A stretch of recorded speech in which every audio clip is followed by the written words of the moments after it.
Good afternoon, everybody. Welcome to a surprisingly impromptu edition of the Dan Banchero Show, only on YouTube. I'm your host, like it to be somebody else, Dan Banchero. Hope you're having a great afternoon. So, got a lot of things going on lately, man. We got the Niners going to the Super Bowl for the first time in about 8 years, going for that sixth ring.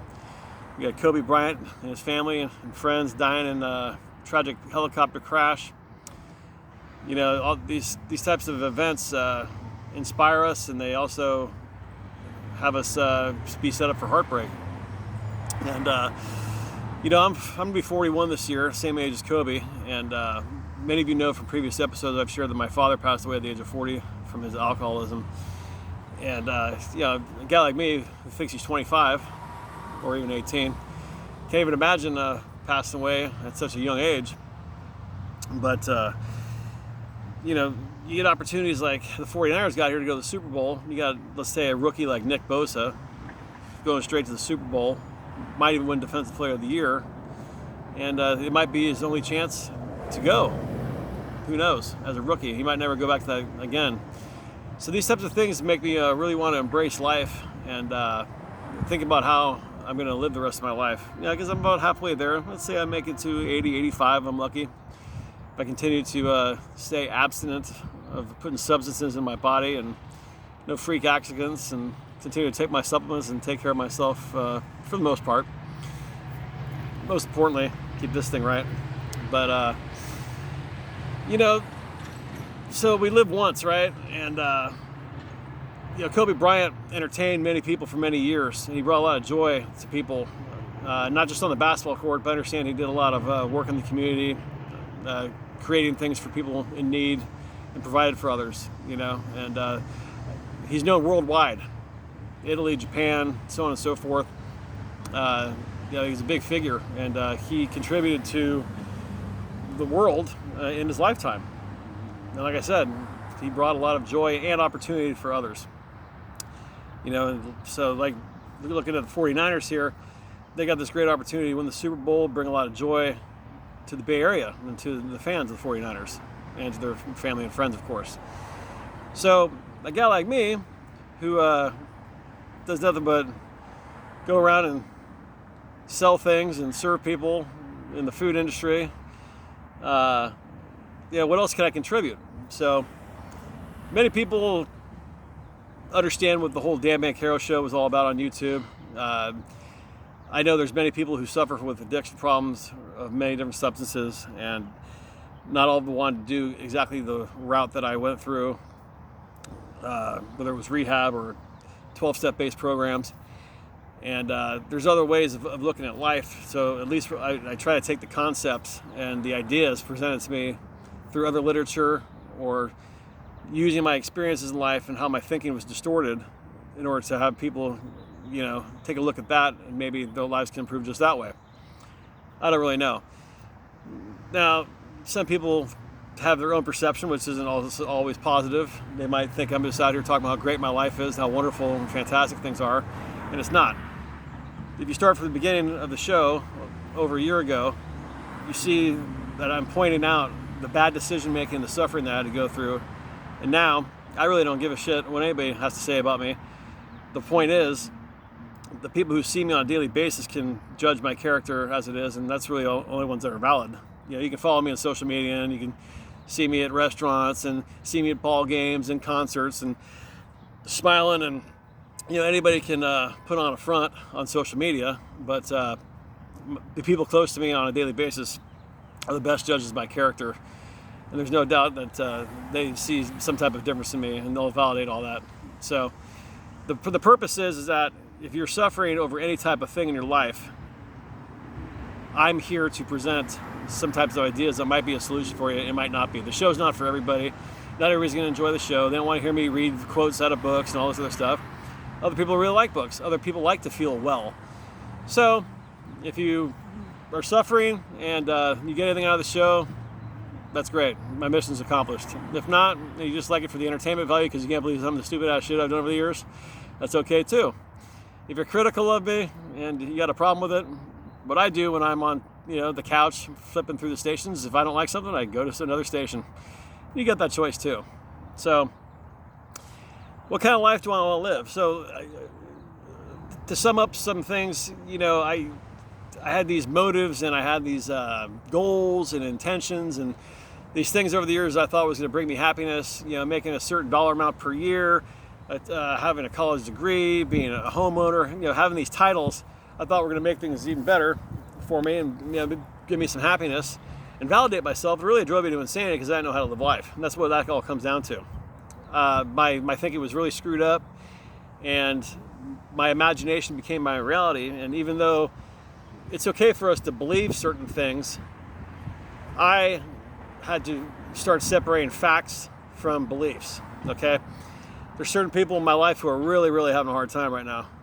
And I've had to be on the receiving end of verbal onslaughts one way or another, or I've had to watch them kind of suffer and, not make a decision to, take a suggestion from some people who've been through the same things.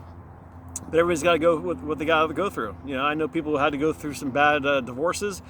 I know some people had to go through some bad dating relationships. I know some people had to go through some bad jobs, some bad living situations, some bad health problems. So unfortunately, as human beings, until we're backed into a corner, we're usually not going to make a decision to do something different, And I had to go through much suffering where you would have been like, man, Dan, why don't you just cool it? Haven't you learned? And it wasn't enough, whether it's financial, physical, in business, living situations, dating situations, co-parenting, I think I already said financial situations. Anyway, you get the gist of it. Nothing really mattered until I was absolutely sick and tired of feeling the way I felt. So, I constantly talk about my mind's got to be on solutions all day long, and believe it or not, I know some of you grew up with me as a teenager in my early 20s. Sarcasm was a big thing of my vocabulary and a big part of my, aura or whatever, and we had some good times with that, but now at a different place in my life, sometimes the sarcasm has to be cut out of certain situations because it is negative and sometimes it can be hurtful. And especially with people who are hurting themselves. So I really had to retreat a little bit. And, I've learned that there's a difference between isolation and seeking solitude, and there's a lot of times where I don't have enough solitude. But I was at Heidi's Pies last night. I had a day full of phone calls for work and correcting mistakes that I didn't make, but I am responsible for. Part of the best thing in my life right now is being dependent on and relied on by others. I wasn't worth shit when I was sleeping out in the creek. I was going to work still and getting a little child support to, my daughter's mom and all that, but I wasn't really contributing, and people weren't calling on me for anything. Today, one of the changes I've seen is the phone's going off again like crazy because people depend on me, whether it's in work, whether it's people suffering from addiction problems, people need rides to go places, maybe help people move, maybe help filling out some type of form.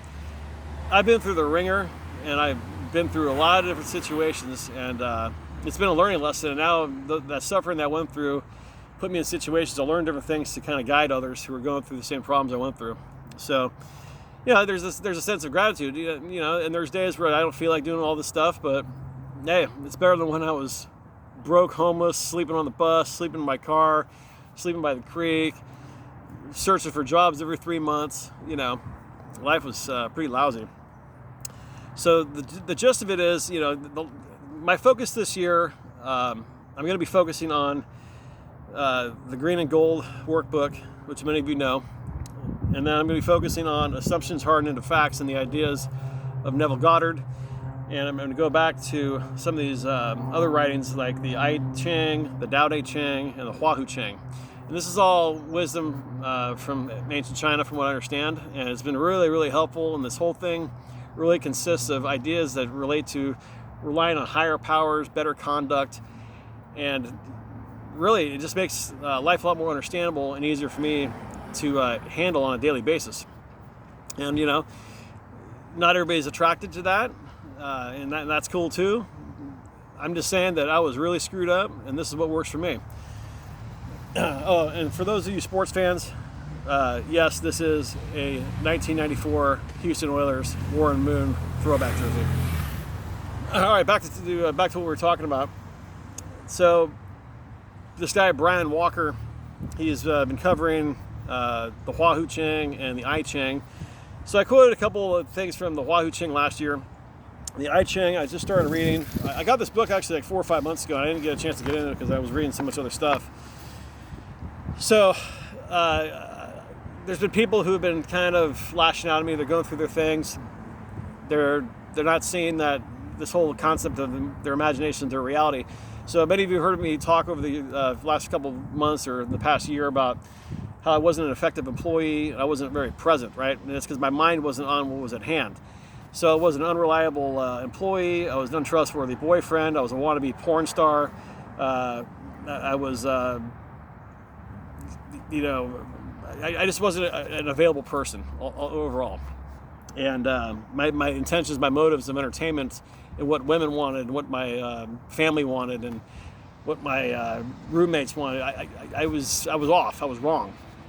Now, like I've said in the past, one of my mantras is, I have been making decisions with my mind that do not work, and I do not intend to make those anymore. I was wrong. Now, of course, I might make those decisions or have those thoughts, but my intention is to just get better and make progress. We're not going to be 100%. So I had a lot of impatience with people because, they're going through what they go through. I try to give them some words of encouragement, or they're going through obvious struggles that everybody else can see, but their attention's on something that's irrelevant to them, or it's got nothing to do with them. And if I was one of these people, I sure would pick up some type of substance to make me forget about it, or to feel differently at least. Now, I had a lot of unacceptance in my life, and I was trying to figure things out and force things to work, and when those things didn't happen, I'd go get loaded, and I'd make things worse. So now that I'm not doing those things, I'm not making things worse, and life just goes on, and some things improve, some things just stay steady and normal, So there's a bit of patience, right? So in the this is the I Ching. On page 13, this is the fifth portion. It says, to wait with a proper attitude invites the assistance of a higher power, okay? Now what does that mean? So the proper attitude is thoughts and actions which lead to decisions that are aligned with goodwill, okay? So for me, like I've said in other episodes, I have multiple higher powers, more valuable thoughts, more valuable things to apply to my attitude, more useful, proper, correct ideas to go in my head in certain circumstances, okay? When people see me at work and I'm cracking up laughing to myself, that usually means things are going pretty well, and it's okay. I'm not completely out of my mind. It's just that my thoughts are on something pleasant and something that I'm identifying with, and it's a lot better than being full of fear and full of rage, okay? So my attitude is everything.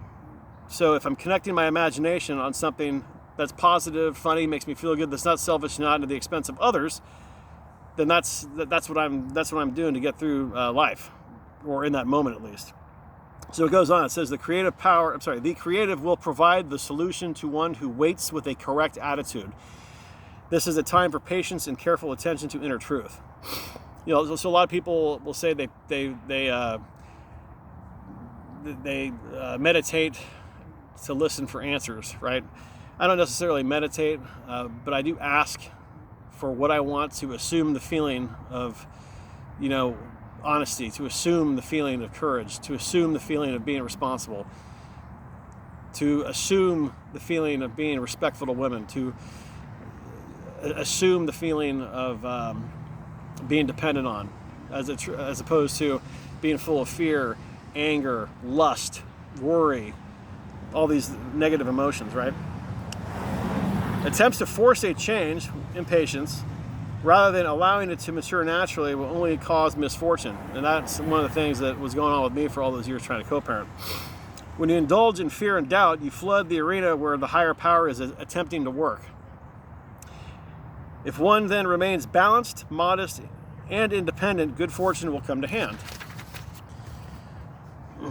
Okay, cultivate humility, correctness, and stillness. There is a danger of being swayed from a correct attitude. To allow this invites misfortune. Return to the strength of proper principles. So, in daily situations, what is the proper principle? What is the correct action to take? What is the correct thought to have? Everything stems from love from me, in one way or another. And if you want more on that, go to other episodes.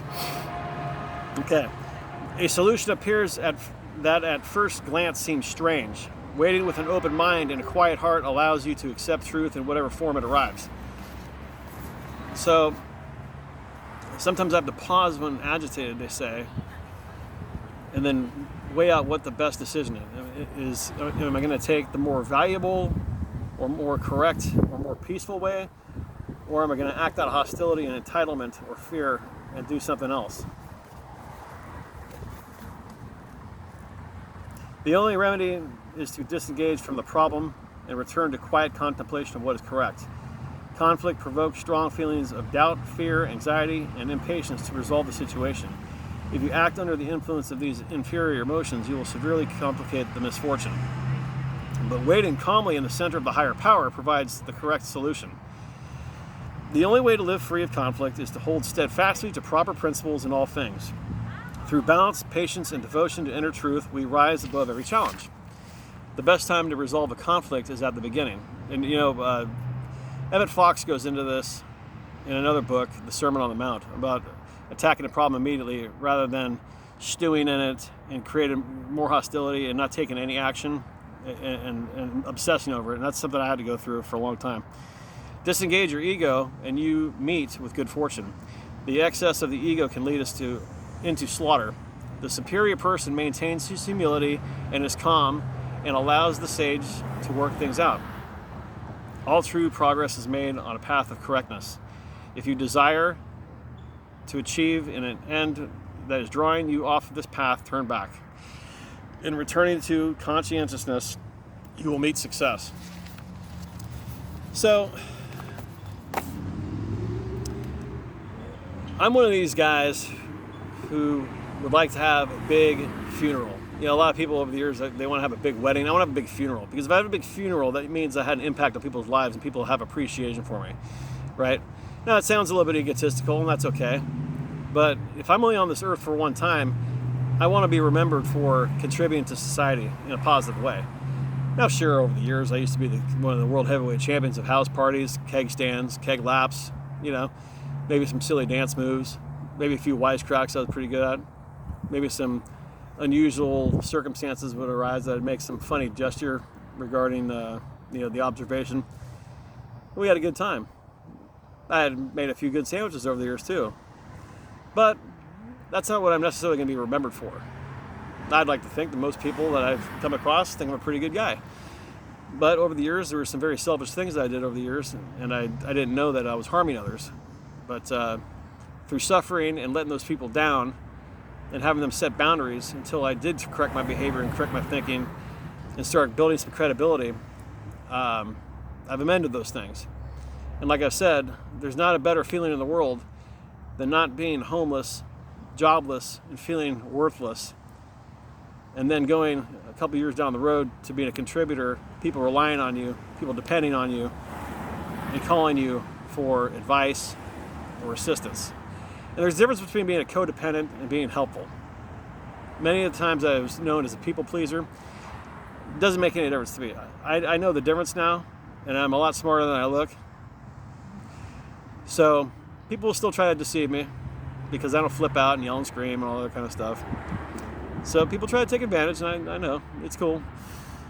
Most humans have an agenda, and when things get uncomfortable, we get a little, weary, and we get a little squirrely, and things happen. We're human beings. So the only way for me to have a good life full of peace and being a contributor is to have my imagination being towards solutions, and being towards correct conduct and goodwill and good intentions, right?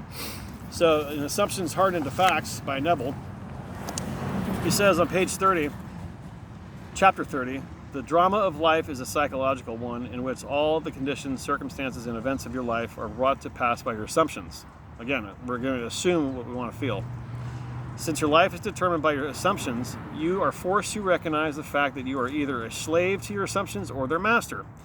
To become the master of your assumptions is the key to undreamed of freedom and happiness. You can attain this mastery by deliberate conscious control of your imagination. You determine your assumptions in this way. The great secret is a controlled imagination and a well-sustained attention firmly and repeatedly focused on the object to be accomplished. Or, for me, repeatedly focusing on honesty, repeatedly focusing on integrity, responsibility, kindness, love, friendliness, those types of things. That's just me. It cannot be emphasized too much that by creating an ideal, what that feels like to be friendly, kind, prosperous, a contributor, so on and so forth, within your mental sphere, by assuming that you are already that ideal, you identify yourself with it and thereby transform yourself into its image.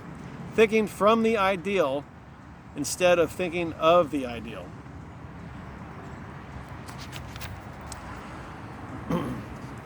So, I go to bed, and the last thing I say is thank you, God, for everything, right?